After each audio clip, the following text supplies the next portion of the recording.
Assalamualaikum warahmatullahi wabarakatuh. Selamat siang, Ibu dosen dan teman-teman sekalian. Hari ini kita akan membahas sebuah standar akuntansi yang mengubah cara kita mencatat dan memahami transaksi sewa, yaitu PSAK 73. Standar ini tidak hanya menambah kewajiban di neraca, tetapi juga menuntut kita untuk berpikir lebih strategis dalam pelaporan keuangan. Next.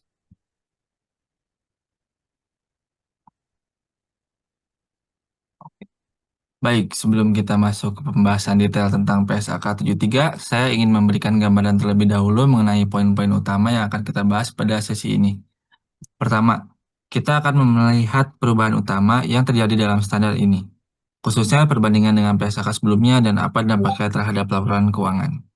Kedua, kita akan bahas ruang lingkup PSAK 73, sewa seperti apa yang termasuk, dan sewa seperti apa yang dikecualikan. Ini penting agar kita bisa mengidentifikasi transaksi mana yang perlu dicatat berdasarkan standar ini. Ketiga, kita akan masuk ke konsep aset identifikasian, yaitu bagaimana cara menentukan apakah suatu kontrak benar-benar mengandung sewa atau tidak. Dan yang terakhir, kita akan bahas perlakuan akuntansi untuk penyewa dan pesewa. Karena keduanya memiliki perlakuan pencatatan yang berbeda, dan ini akan berdampak langsung pada neraca dan laporan laba rugi. Next. Oke, PSDAK 73 tentang sewa. Dari latar belakang, sewa adalah salah satu transaksi yang sangat umum terjadi dalam praktik bisnis. Banyak perusahaan menyewa aset seperti gedung, kendaraan, atau peralatan untuk mendukung operasional mereka. Namun, dalam standar akuntansi yang lama, informasi mengenai sewa terutama untuk pihak penyewa, tidak selalu terlihat jelas dalam laporan keuangan. Hal ini bisa menyebabkan kurangnya transparansi dan pengambilan keputusan yang tidak optimal. Definisi PSAK 73 yaitu PSAK 73 atas sewa menentukan pengukuran, penyajian, dan pengungkapan sewa bagi perusahaan demi meningkatkan nilai relevansi. Tingkat relevansi yang tinggi membuat kebijakan diambil akan tepat oleh perusahaan. Boleh next.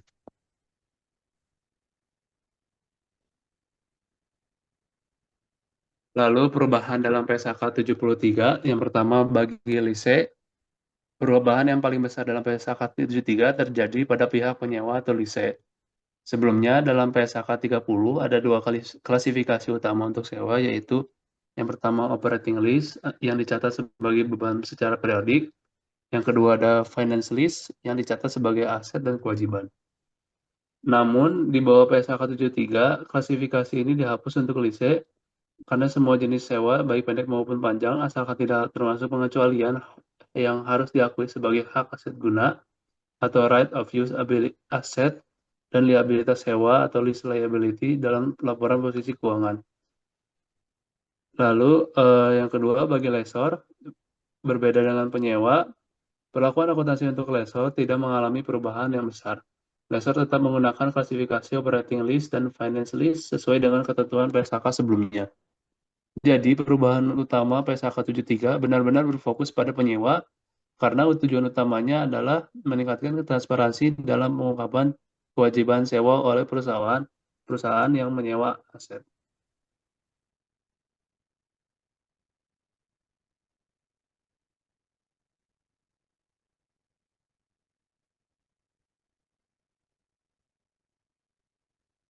Baik, selanjutnya ada ruang lingkup dari PSAK 73.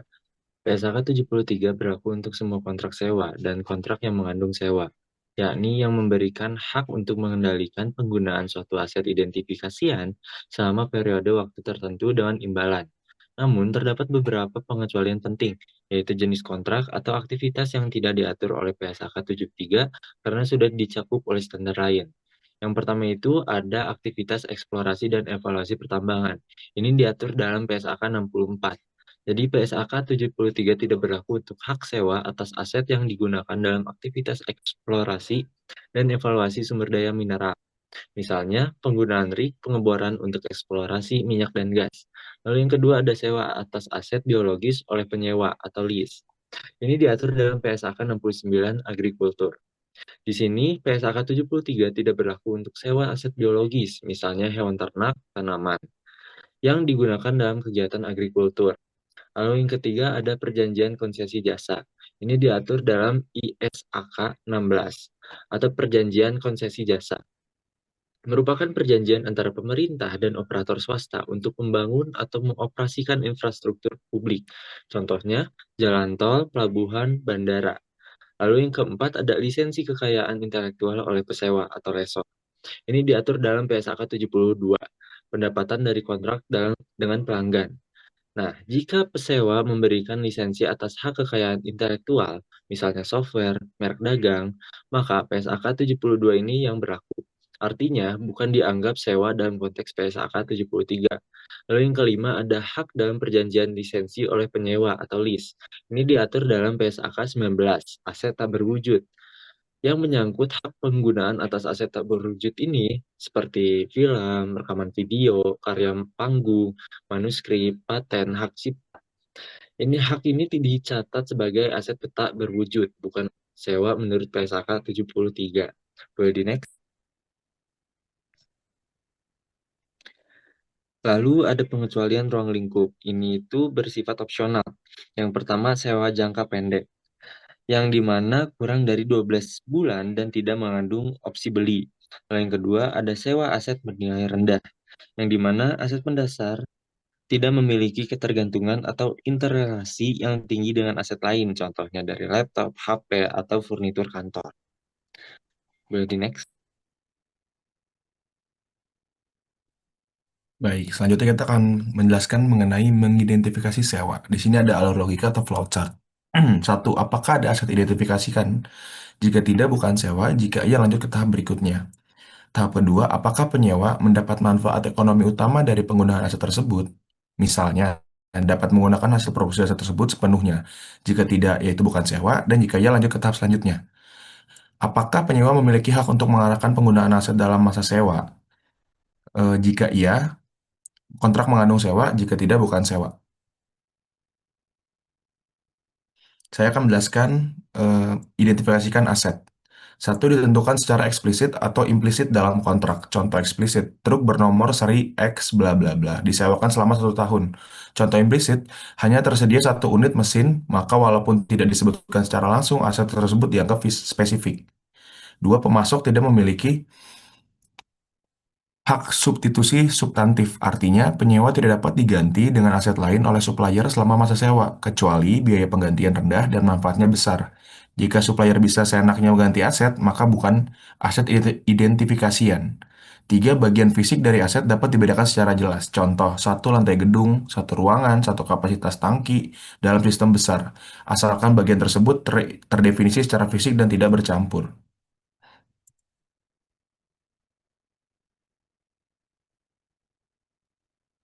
Oke, selanjutnya ada memisahkan komponen kontrak. Jika suatu kontrak mengandung sewa dan juga jasa, maka penyewa akan memisahkan komponen sewa dan non-sewa, lalu akan mengalokasikan imbalan dengan menggunakan harga tersendiri yang relatif atau dengan menggunakan estimasi. Next, boleh next. Akuntansi penyewa list eh, dihitung dengan rumus yaitu nilai liabilitas sewa ditambah dengan pembayaran sewa yang dibayar di muka, lalu ditambah biaya langsung awal, ditambah dengan estimasi biaya pembongkaran atau restorasi, lalu dikurangin insentif sewa yang diterima. Boleh di next.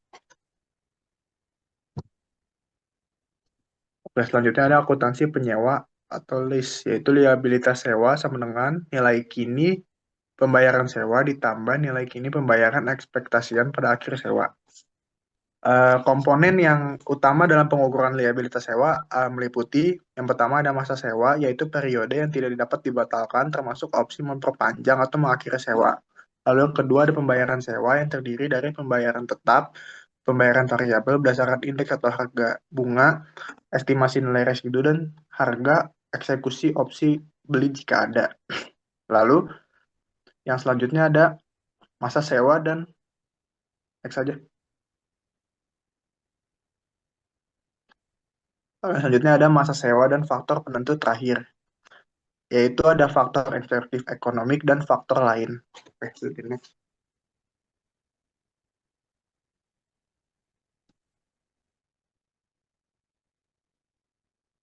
Selanjutnya, akuntansi penyewa, list dalam pengukuran selanjutnya.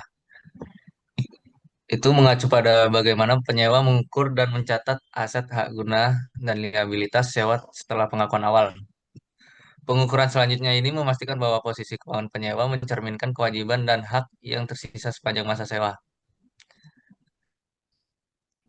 Di dalam akuntansi penyewa pengukuran selanjutnya ada aset hak guna, model biaya. Yang pertama ada penyusutan sesuai PSAK 16, aset tetap. Penyusutan aset hak guna dalam akuntansi penyewa mengikuti prinsip-prinsip PSAK 16 tentang aset tetap dengan penyesuaian khusus untuk konteks sewa. Penyusutan aset hak guna memastikan alokasi biaya yang sistematis dan rasional selama periode manfaat diperoleh dari penggunaan aset tersebut. Ada beberapa metode penyusutan, yaitu ada metode garis lurus, metode dipercepat, dan metode unit produksi.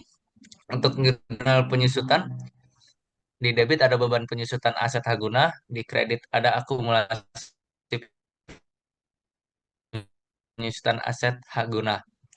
Yang kedua, periode penyusutan, yang mana yang lebih baik antara masa sewa dan umur manfaat.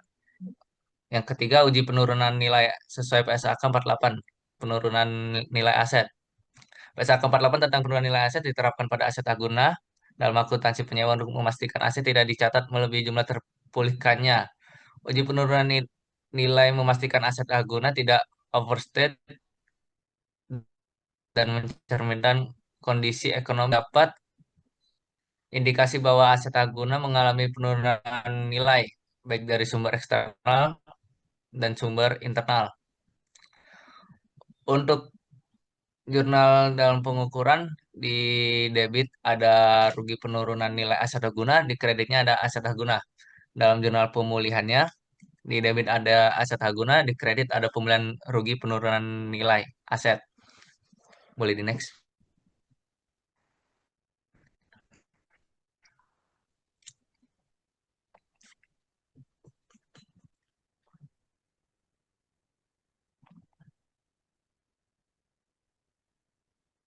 Selanjutnya ada penyusutan aset hak guna dalam akuntansi penyewa mengikuti aset hak guna model alternatif. Yang pertama model revaluasi sesuai PSAK 16, aset tetap.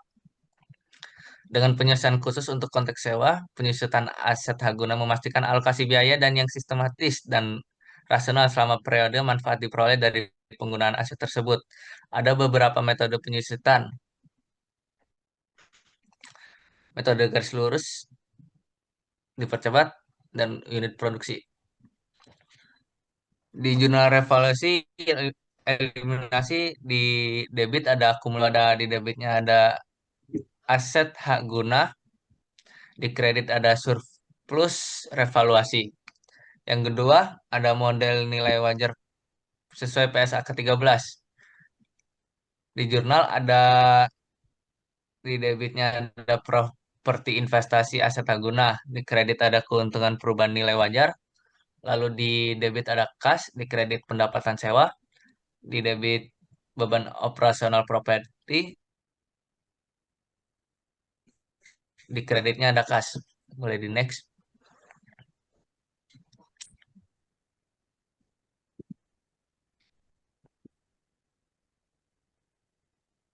Lalu ada liability sewa.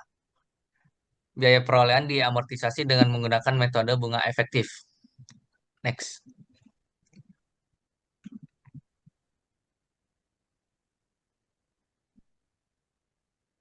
Selanjutnya kita lihat dari sisi pemberi sewa atau lessor. Meskipun PSA ke-73 berlaku untuk penyewa, perlakuan lessor secara substansial masih mengikuti PSA ke-30. Di sini ada tanggal incepsi atau inception date, yaitu saat pertama kali evaluasi sewa dilakukan.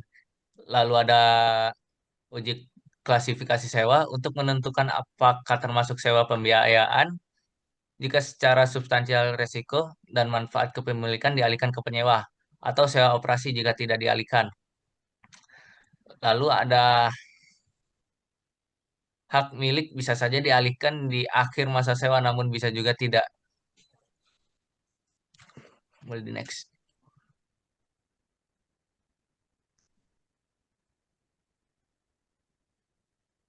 Oke, sekian dari kelompok kami. Semoga materi yang kita bahas hari ini bisa membantu kita semua untuk lebih memahami PSAK 73 secara tepat.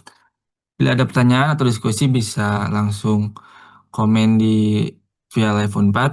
Terima kasih atas perhatian dan partisipasinya. Wassalamualaikum warahmatullahi wabarakatuh.